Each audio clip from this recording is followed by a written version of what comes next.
শহরের এই একাকিত্ব, ব্যস্ততা আর কোলাহল থেকে মুক্তি পাওয়ার জন্য গ্রামে শ্বশুরবাড়িতে কিছুদিন থাকবো বলে চলে এসেছি। আর বাড়িতে এসে এইরকম অবস্থা দেখবো ভাবতেই পারিনি। হ্যালো এভরিওয়ান, আসসালামু আলাইকুম। কেমন আছেন সবাই? বেশ কিছুদিন টানা বৃষ্টি হওয়ার পরে আজকে রোদ উঠেছে, তাই কাপড় চোপড় যেগুলো ভিজে ছিল সেগুলো নিয়ে ছাদে চলে এসেছি শুকাতে দিব।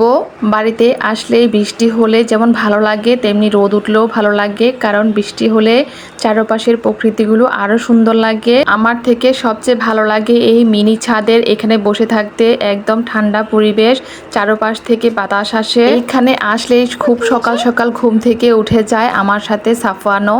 আমি ছাদে ওঠার সাথে সাথে ও আমার পিছনে পিছনে চলে এসেছে। পাশের বাড়িটা আমার চাচা শ্বশুরের বাড়ি, সেখানে চালের উপরে সুন্দর সুন্দর পাখি আসছিল, দেখছিলাম কিছুক্ষণ দাঁড়িয়ে দাঁড়িয়ে।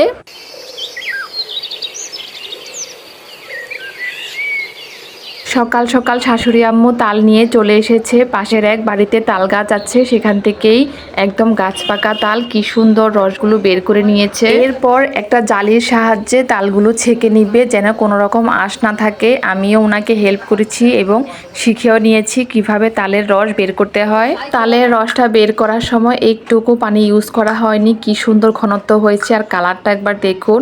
এরপর আর দেরি কিসে, শাশুড়ি আম্মু সুন্দর করে বড়া বানিয়ে দিচ্ছে, সবাই মিলে খাওয়া হবে।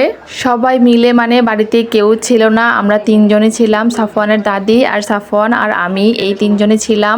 আমার যা বাড়িতে ছিল না, ওর পরীক্ষা ছিল তাই ও বাপের বাড়িতে গিয়েছে, আর দেবরও ছিল না। এছাড়াও আমার চাচা শ্বশুরের বাড়িতেও তেমন কেউ ছিল না, তাদের দুই বউ মানে আমার দুই যা, তারাও ছিল না, বাবার বাড়িতে গিয়েছিল বেড়াতে। এসে দেখি পুরো বাড়ি ফাঁকা, গল্প করার মতো সময় কাটানোর জন্য কেউ নেই বাড়িতে।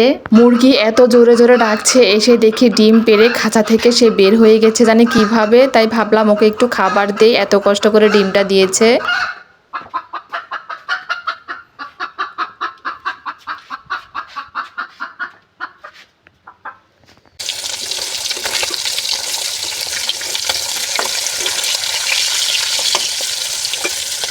এদিকে রান্না বান্না প্রায় হতে যাচ্ছে, আর ছাদে উঠে দেখি দুপুরবেলা আবার অন্ধকার করেছে, মনে হচ্ছে বৃষ্টি নামবে।